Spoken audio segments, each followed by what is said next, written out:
the East. We had a switch. It's not really a switch of superstars, but as we've said before, LeBron James is now a member of the Cleveland Cavaliers once again. So he basically kind of got his superstar friends, as he always does, to come join him because, you know, he can't do it without, by himself. But anyway, are the Cleveland Cavaliers with Kyrie Irving, with Kevin Love, and LeBron James in tow, are they the new Heat? Yeah. And I'm not going to put Kyrie Irving in that conversation because he was there already. Right. Yes. But bringing in Kevin Love, bringing in... Well, that's like Dwayne Wade being in Miami. Bringing Sean Marion. Like, they made some wholesale changes to the lineup for the GM. What is the name? LeBron Raymond James, the GM of the Cleveland Cavaliers. So it's like, I feel... And we talked about this in the show, as we do. Right. And I just feel like the letter LeBron James wrote saying, I'm coming back, I want to win a team for my hometown, whatever... Take the team that's there and take that team to the championship, like you did. Well, almost. Yeah, but ago. No, he took him in 2007. Right. But again, it's a different regime, and now he understands what it takes to win in today's NBA. Fine. And he's like, okay, I did that before. They didn't bring me the pieces I needed back then, and I still took this team to the title or to the championship series. But here's the thing: at 23, 24. Your perspective is a little bit different at 30. The things you've gone through since you left Cleveland in 2010, things you learned. That was the whole thing we talked about. Yeah, but that doesn't make it. And you're right. The dynamic's different. And I guarantee you, if Cleveland wins a title and they haven't won anything since 1964, they won't care if he played with Sean Marion, Sean Bradley, Sean Penn, Sean Paul. It doesn't matter. But the way we look at the game, we're going to say he put it together. Well, we do. We do. But the fans are going to be like, okay, it doesn't matter who he won with because having talent doesn't necessarily mean you're going to win the title. Look at Miami. You look at the names on the back of the jersey. San Antonio didn't care this year. I think when you look down the line, I think San Antonio had a deeper bench than Miami would ever have. Without question. Yeah. No, that's not even a doubt. But when you look at it on paper, you go, okay, Miami is still Miami. It's LeBron James. Yeah, the names. But I think when you come down to it, like, you know, of course you have to play the game. Yeah, and I think this. So talent doesn't mean you're going to win. Is what I'm saying. But I think this Cavaliers team is it's deep. It's deep when you go down and to young. position. Yeah, and that's the scary part about it. I don't know if it's that. I mean, sorry, you just mentioned the Spurs, so we say deep and then you say them. They're not that deep. No. But here's the thing: is like if you take those same players from the Spurs. Okay, give me four good solid reserves for that Cavs team. Tristan Thompson. Tristan Thompson, Sean Marion, to be Ray Allen. Mike Miller. Mike Miller's not good, but like the thing is, any player who's adjacent to Mike Miller helped LeBron win a championship, but he went nuts going in threes. But I think any player adjacent to LeBron James ups their level of play. They become a different type of player when they go on the court because so much is drawn to LeBron James. Those open shots become, shooting a rock into an ocean. But the difference between the Spurs and obviously the bar. The Spurs can have their second unit on the floor, and no one. The thing is, with the Spurs players, you take those players individually and you put them in different teams. We saw Gary Neal last year. He wasn't the same Gary Neal. He wasn't as deadly. Of course. Yeah, that's what I'm saying. Of course. But my point is, though, that the Spurs' second unit can want to kill a starting unit for a real team. But Mike Miller works and Sean Marion works with LeBron James, not as like Tristan Thompson, Mike Miller, LeBron James. But I think we're saying the same thing because I still think the Spurs' second unit is because of the system they play in. It's because and that's the same thing when you come to Mike Miller. Those players become deadly when they go around LeBron James. So it's not necessarily like what he's saying is second unit. The second unit can't function without LeBron James. Okay, so specifically without LeBron James because he can't. Yeah. But I mean, hey, I think when you're already up 20 with LeBron James on the court, put him on. You're not gonna worry about that. So clearly we have the haves and the have-nots. Cavs and Cavs. There's this in-between area, and I like to call this segment Tank or Bank. So I'm going to list off a couple of teams. You guys just simply have to say, are they tanking this year, or are they looking to bank on what they got and hope for the best? Starting with the Brooklyn Nets. Tank or bank? Should tank. Should tank. They should tank. If they're smart, they'll tank. You're bank. If they're going to take one last shot with Darren Williams, Joe Johnson, the cadaver that is Kevin Maurice Garnett. His middle name is Maurice. And Brook Lopez coming back with a coach in Lionel Hollins. Take that shot. You brought him in for a reason. Take the shot. I think the shot was last year, though. I think if they could trade a couple contracts, I think they should tank. But right now, they bank it. The Kings. I think they bank. They're going to bank this year. Bank. New owner. They just got the team back. They're going to have to sell those tickets. They want to make those that bank. Tank. That's a big. I always want to bank on him, but sometimes they manage Ramon to bank. Sessions, To Derek tank. Collison. I don't even have a starting point guard. Sessions? I know they don't have a starting point guard. That's what, called him let me Ramon finish it. But that team's looking nice. Man. The Boston Celtics. Tank. Hey. Not a chance. Dallas Mavericks. Tank. Can I throw a wrench in there? The Los Angeles Lakers. A bank. Kobe They fans. should tank, but they're gonna try to bank. Hey. Thank you. They gotta ride it. They gotta try. No, but you're the GM right now for Los Angeles. I like Bobby. You're trying to bust family. You're gonna go on. Let's make the Lifetime Achievement Awards for Kobe being break Michael Jordan, be the third all-time leading scorer in the NBA. Chase Karl Malone. He's never gonna catch Kareem. Ever. No one can. Unless he plays till he's 50, which I don't. I believe he will be in a wheelchair doing that dribbling, trying to get out there. Doing that. Detroit Pistons. Tank. Tank. Oh, Unison. Okay. Wait, didn't you say they were a surprise team? Huh? You said they were a Surprise surprise. team, they're gonna do better than whatever. That's my surprise. They're gonna the 2 years from being 2 years away. Right. Atlanta Hawks. Bang. Bang. Yeah. I like Al Horford coming back. And I'm pretty sure this is going to be unanimous, but the Pacers. Bank. They have no play. Who they have? I think it's gonna be Roy Hibbert's team now. Whoa. Listen, You made a good point. The era of Solomon Hill is about to start. they re-signed him. Shout out to Rodney Stuckey. I also like CJ Miles. David West is also going to be a key component of that team. That guy's rotting too. Him and David West and Roy Hibbert are going to be the But best. you know what? The good thing about the Pacers, they have two guys named CJ on their team. That's a plus.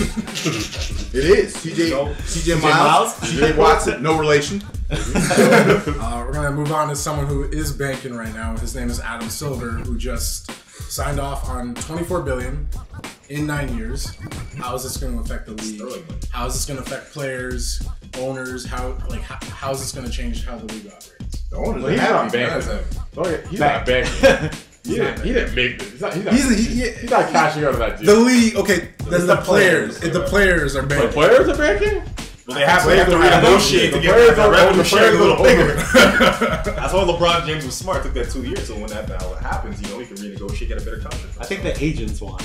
All in all, the agents want.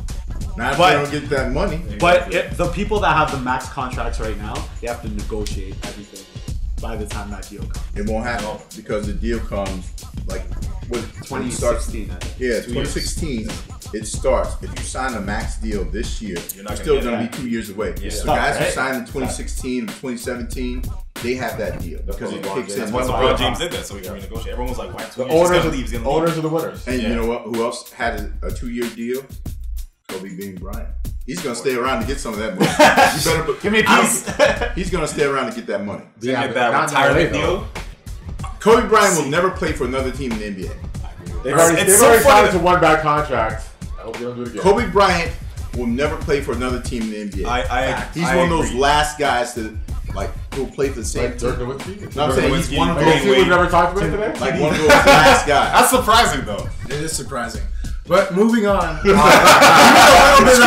A little bit of Canadian flavor in this episode. So clearly, this has been the year that there's been a rise in Canadian basketball players. Who do you guys think, out of all the Canadian players currently in and the ones that will begin their journey this year, who's going to have the biggest impact this year? This is like a rhetorical question. I'm not even gonna say Wiggins. I'm gonna say Stauskas. That's I my think pick, that actually. Stauskas, man, he's gonna bank out there. He's like, you have all these players in this young team really going running gunning, and I think him sitting in the corner all day long, he's gonna go sleep all day long. And people are surprised. He's an athletic dude. He's really athletic. He can slash. Yeah. He improved in his last year in college. They said he was just a shooter. He learned how to cut it in the paint. And I've been a Stauskas fan for a long time. I think he's going to do well. I think he's going to starting because he can spread before those guys. You have to work on the defense, though, because they're going to go at him. Oh, yeah, as we know. Yes. There's a any Canadians, Dexter? I was going to say Robert Sacre. Wait. Just kidding. No. I was going to go You cannot diss Bob. From now on, you must refer to him as Bobber? No, Bub. That's all. We did say Wiggins was there obviously, but I think Wiggins has changed his mentality a bit. His hunger is a lot more than it was in college. I think he's got a good season. I don't know if he changed it. He said he was always that guy. He was never always that listen, guy. I'm trying to tell you, self-system. It doesn't lead to players. Right, but here's the thing. He thinks he's changed. To me, if he's, I look at how comfortable he is right now. He's in therapy. He's in Minnesota or Cleveland or wherever. He looks like he's ready to play basketball no matter what. He's ready to lead. The million dollar question, dude, how would he be if he was playing? Now that he's on, I don't want to play with LeBron. What would happen if he stayed with LeBron? How would it happen? That's a tough thing. It would impede his production.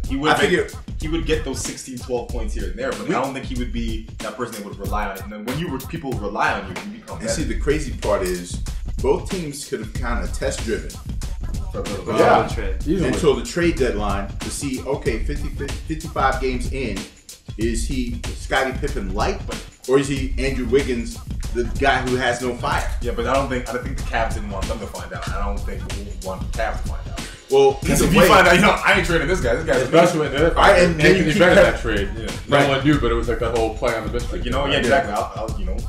Well, Kevin Love was not going to resign with Minnesota. That's the only reason they did test driving. Yeah, that's Warriors screwed up on that. They should have made that deal earlier. If the Warriors trade the guy who's the absolute best two-way guard in the NBA right now, Klay Thompson, you're playing yourself. Yeah, Klay Thompson. But offensively, we're talking about James Harden. No. James Harden is not the best two-guard. No, he's the best offensively, not two-way. Yeah, and his defense is offensive as well. No, it's offensive as well. So to close up the show, the last question is going to be: who do you think is going to be in the finals this year? Plain and simple. I'm gonna go with the Los Angeles Clippers. I think last year. Wow. I think last year they had a lot of stuff on their mind. The Donald Sterling stuff. What about the year before that? What was on their mind the year before that when they were almost as good? He was still on. He's still. He's still running the players. Who are they gonna play though? Who are they gonna play? What do you mean?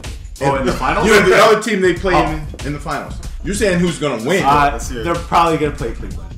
But I think they're gonna beat Cleveland. They will. Okay. If Blake Griffin, from what I've saw, he's been expanding his game to the 3. I think if he makes that consistent, he's a great shooter. Don't get me wrong. But if he expands to the 3, he's an improved shooter. Yeah. I don't think he's been knocking those mid-range jumpers. Their success isn't dependent on that. Their success is dependent on their swingman or their wingman. No, they need Blake Griffin to be that guy for them. They do, and he's right about that part of it. And as far as Blake expanding his game, it's going to be unfair if he becomes Karl Malone with that 15 to 20-foot jumper as consistent as Karl was with it. So I don't think about threes so much as hitting that jumper. So if he can hit jumper consistently, and also don't show up. I don't know about the finals though. They don't show up for the playoffs. Also, the pickup of Spencer Hawes. That was like a low-key pickup of Spencer Hawes. I think he spreads the floor, and like the last quarter, if you're down 1, or if you're up 1, and they need someone to hit free throws, I think Spencer Hawes. He's a controversial guy today. Who's your finals? Spencer actually said my play, man. That was 100%. I was going to say Clippers and Cavs. Clippers and Cavs. And who wins? Cavs. Wow. Let's get that ring, baby. One-on-one couch. What you guys got? I count them out every year, but I gotta give them Spurs. Every year we say they're not gonna be there, too old, whatever. They did it last year. They have every reason to be back. Spurs probably against the Cavs. I don't know. I feel like the NBA, every coach is like, you can't let them go to the finals again. And I think you said earlier, Father Time, his own person did everything. I think that's where it comes in. Yeah, well, as much as I'm gonna pick the Spurs this year, I am going to say the Oklahoma City Thunder. It's not crazy. I'm just saying as much because the Spurs have no reason not to be in the finals. Unless an injury happens to Tim Duncan. That's it. Tim Duncan, as much as he didn't score points, they need him in the middle of that lane. They need him. But Oklahoma City Thunder, Cleveland Cavaliers. I would love to say OKC and Chicago because back in 2010, I said by 2013, for the next 3-4 years, the NBA Finals would be the OKC Thunder and Chicago Bulls because of Derrick Rose and Russell Westbrook. injuries happen. Things change so fast in the NBA. And so for a lot of people, that would be a dream matchup. But it's going to be Kevin Durant trying to get his revenge from LeBron James in the spring/summer. And LeBron James will reign supreme once again in the National Basketball Association. I am going to go with the Spurs. What? Spurs and the Cleveland Cavaliers, simply because I don't think anyone has masterminded the head coach of the Spurs, Greg Popovich. I don't Except think anybody. Alba Berlin. Game winner. Except Alba Berlin. But I just don't think Greg Popovich is the second greatest coach in NBA history, right after Phil Jackson, in my opinion. And I don't think anyone in the league has any idea how to stop him. That's it. He's a winner. I'm gonna give Popovich. But ladies and gentlemen, that was the season preview of Below the Hardwood. I would like to thank the gentlemen on my right, your left, one-on-one with Will and Duane. Thank you guys for coming. Where can we find you guys? On the radio, on this couch, on TV sometimes, at home, On Twitter at Duane Watson. and on Twitter at Wallstrizzle and the number 1. Of course, you can check one-on-one weekends, Saturdays, this upcoming season. And I know what you guys are, so I don't really know. Playing 2K at your girlfriend's house. Thank you for watching the season preview of Below the Hardwood. Have a good night. We'll see you later this season. BTH, everything. R.A. Henry, what's your Twitter? Quick Luke Nicest. Thank you. I forgot mine. Yeah, of course you did. That works. We're here all season. We'll be back. Maybe not in this fancy place, but you can catch us back in the basement eventually. Peace.